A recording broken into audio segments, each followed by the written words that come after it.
Hello everyone, welcome to Vindi Ayurveda classes.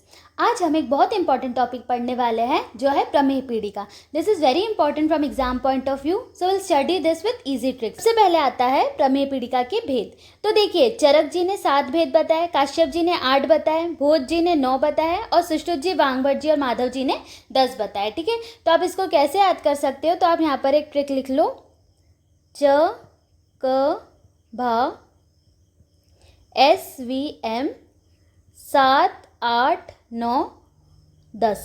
ठीक है, चकभा SVM 7 8 9 10, इस तरह से आप याद कर सकते हो। तो देखो, च से हो जाएगा, चरक जी ने बताया है 7, क से काश्यप जी का 8, भोज जी की 9 है और SVM से हो जाएगा सुश्रुत, वांगभट जी और माधव जी ने बताया है 10। ठीक है, अब हम टेबुलर फॉर्म में कौन कौन से किसने बताया है ये अच्छे से ट्रिक से याद करते हैं।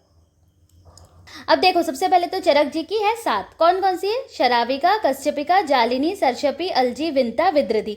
अब देखो, इसको याद करने की ट्रिक है, यहाँ पे लिख लो, ट्रिक है विशाल,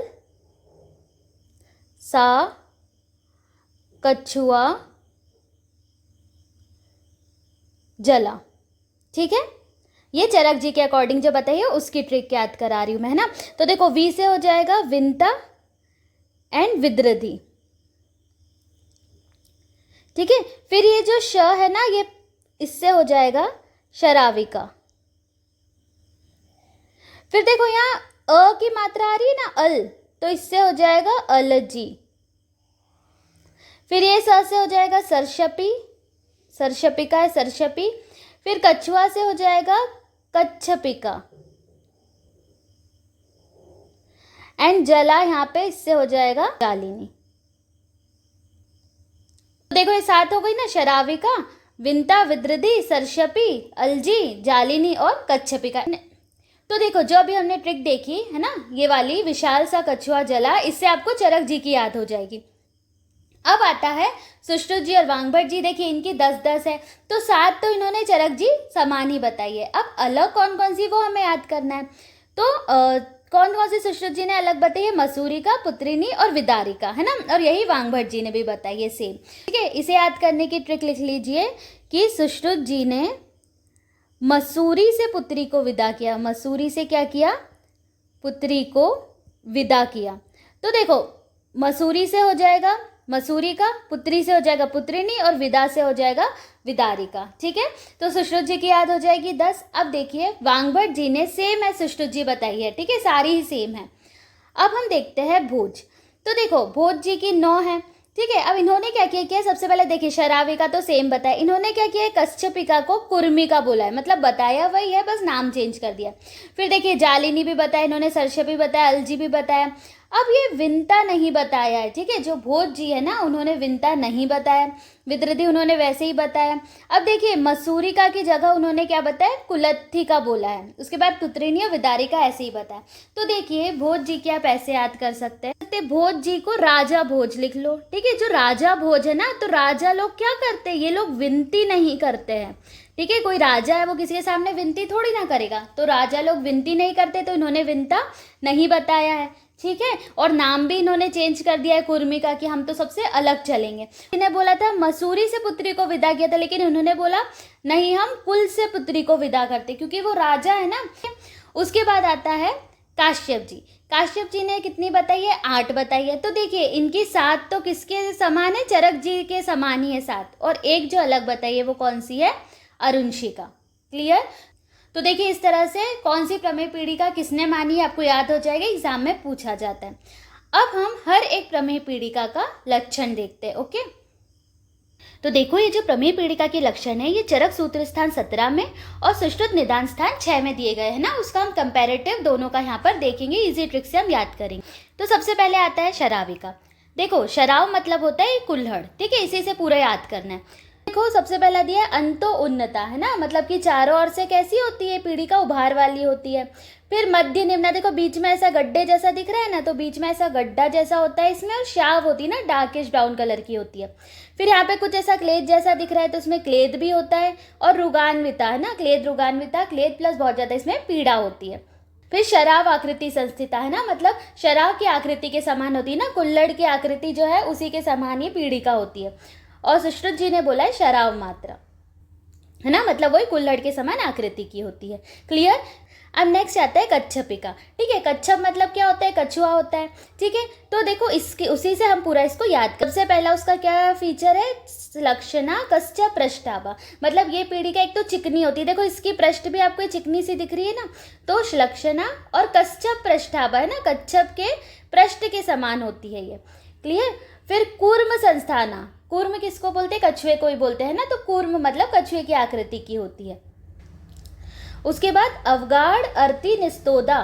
ठीक है, देखो यहाँ पे बहुत ज़्यादा आपको गहराई नहीं दिख रही है अंदर, यदि हम इसको उल्टा कर दे ऐसे तो ये गहरा टाइप दिखेगा ना, तो अवगाढ़ अर्ति निस्तोदा है ना, मतलब जिसके बहुत ज़्यादा गहराई में क्या होती है, अर्ति और पीड़ा है ना, और निस्तोद तोद होती है, जैसे कोई सुई चुभा रहा है ना, तोद होती है।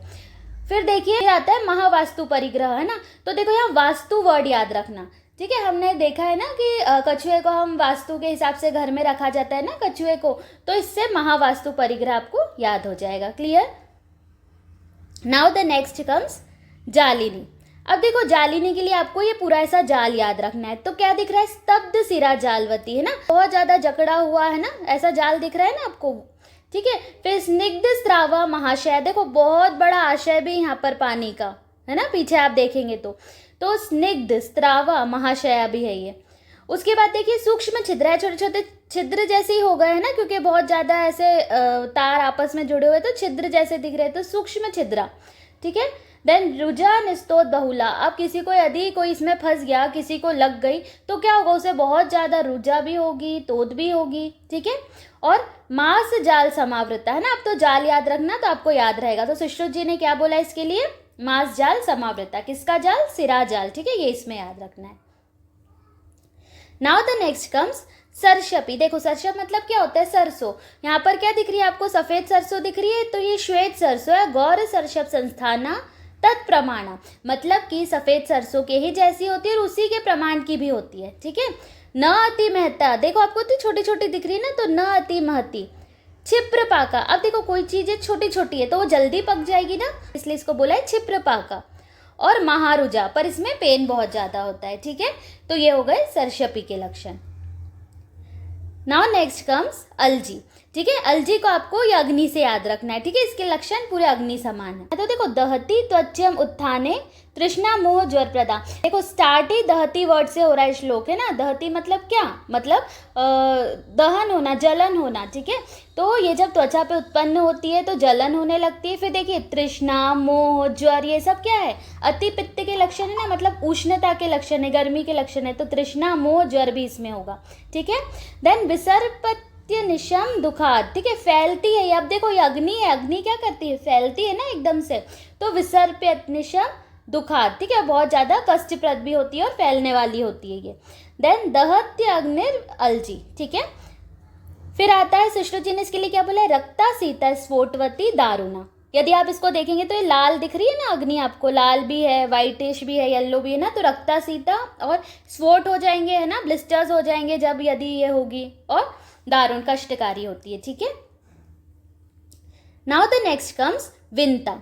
ठीक है, महती पीढ़ी का नीला, एक तो बड़ी सी पीढ़ी का होती है इसमें है ना, और नीले वर्ण की होती है। ठीक है, फिर अवगाढ़ रुजा क्लेदा पृष्ठे व उदरे अपीवा है ना, एक तो ये याद रखना है कि पृष्ठ पे होती है और उदर पे होती है। ठीक है, और गहराई बहुत ज़्यादा गहरी होती है ना, अवगाढ़ रुजा क्लेदा है ना, बहुत ज़्यादा इसमें पेन भी होता है और क्लेद युक्त भी होती है। ठीक है, ये जो महती नीला विंता है ये आपको याद रखना है। ठीक है, विद्रधि, देखो विद्रधि त्वक स्नायु मासोत्था कंडराभा महारुजा। त्वक स्नायु मासोत्था मतलब कि त्वक स्नायु और मांस में उत्पन्न होती है। ठीक है, फिर बोला है कंडराभा महारुजा ना, कंडरा के आकार की होती है ये। ठीक है, और इसमें बहुत ज़्यादा पेन भी होता है। दो प्रकार की विद्रधि बताई है, एक तो है बाह्य विद्रधि एक्सटर्नल एब्सेस और अभ्यंतर विद्रधि इंटरनल एब्सेस। ठीक है, अब देखिए ये जो तीनों है, मसूरिका, पुत्रिणी, विदारिका, ये तो सुश्रुत जी ने बताई, तो उन्होंने क्या क्या लक्षण बताए सुश्रुत जी ने। मसूरिका के लिए बोला है मसूर सम संस्थान है ना, मसूर के समान आकृति वाली होती है ये। ठीक है, फिर आता है पुत्रिणी, तो महत्य अल्पाचिता ज्ञा पीड़िका। महत्य है ना, इसमें मतलब आकार तो इसका बहुत बड़ा होता है, लेकिन अल्पाचिता ज्ञा पीड़िका ना, छोटी छोटी इसमें पीड़िकाएं उत्पन्न होती है। ठीक है, फिर आता है विदारिका, तो विदारिक अंधवत है ना, विदारी कंद के समान जो गोल हो, है ना, कठिन हो, वो कौन सी है, विदारिका। क्लियर है। तो इस तरह से हमने सारी पीड़िका के लक्षण पढ़ लिए। अब हम देखते हैं प्रमेय पीड़िका में दोष और साध्य असाध्यता। क्या बोल रहे हैं वो, शराविका, कच्छपिका, जालिनी कफ प्राय होती है ना, इसमें मेनली कफ दोष की अधिकता होती है। सर्षपिका अलजी विद्रधि में पित्ताधिका, है ना, पित्त दोष की। विनिता में वात और अरुणशिका सर्वदोषजा। ठीक है, पहली चीज तो ये पता होना चाहिए। फिर देखिए, अब देखिए शराविका, कच्छपिका और जालिनी को बोला है कृच्छ साध्य, है ना, या दुख सा, क्यों, क्योंकि प्रभूत कफ वाली है ना ये, और मेधाधिक्य के कारण। ठीक है, और सर्षपी, अलजी, विंता, विद्रधि ये सब साध्य है किसके कारण, पित्तोल्बण के कारण। ठीक है, और अल्प मेद के कारण ये क्या है, साध्य है। ठीक है, तो इस तरह से हमने प्रमेय पीड़िका के दोष और साध्य साध्यता देख ली। फिर सारे हमने प्रमेय पीड़िका के जो लक्षण है वो यहाँ पर अच्छे से कंप्लीट कर लिए हैं।